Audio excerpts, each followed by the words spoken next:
La religion des Arawaks était polythéiste, vénérant divers esprits de la nature des ancêtres connus sous le nom de Zemi en Taïnos et Chemen Icheiri en Kalinagos.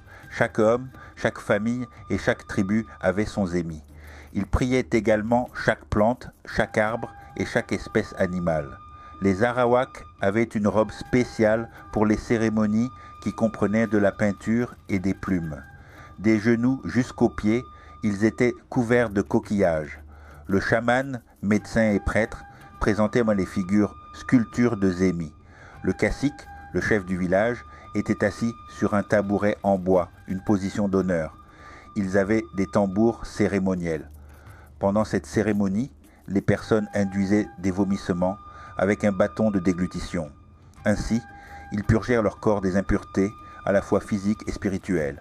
Cette purge cérémonielle, ainsi que d'autres rites, représentait un changement symbolique devant un des dieux émis.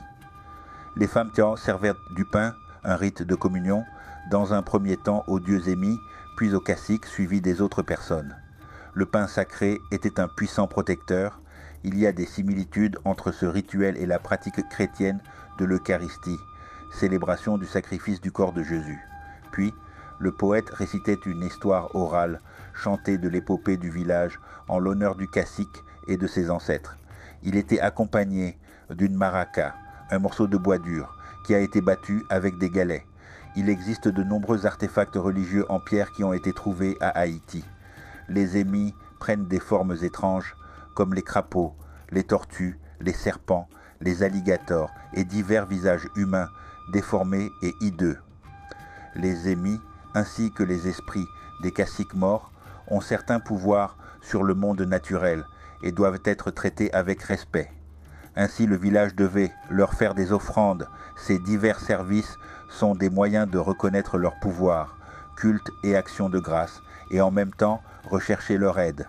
Il existe de nombreuses croyances et histoires d'Arawak qui expliquent les origines de certains phénomènes expérimentés dans le mythe et ou la magie. Les croyances des peuples Arawak dans le monde surnaturel sont profondément liées à leur vie quotidienne. Ils croient que les esprits sont non seulement présents partout, mais peuvent également communiquer avec les humains.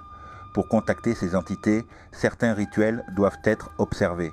Par exemple, pour honorer leurs ancêtres, ils se réunissaient en cercle et exprimaient leur gratitude envers leurs ancêtres.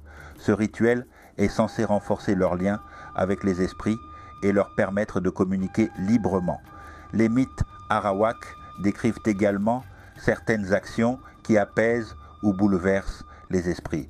Par exemple, ils pensaient que lorsque la foudre frappait, c'était une indication que les esprits étaient en colère.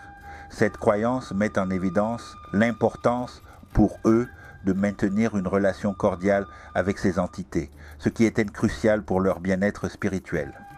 Par ailleurs, d'anciennes croyances arawaks continuent de se transmettre à travers le métissage au sein des sociétés créoles des Antilles. Aimez, partagez et mettez un commentaire. Suivez-moi pour plus d'histoires sur les différentes communautés des Antilles.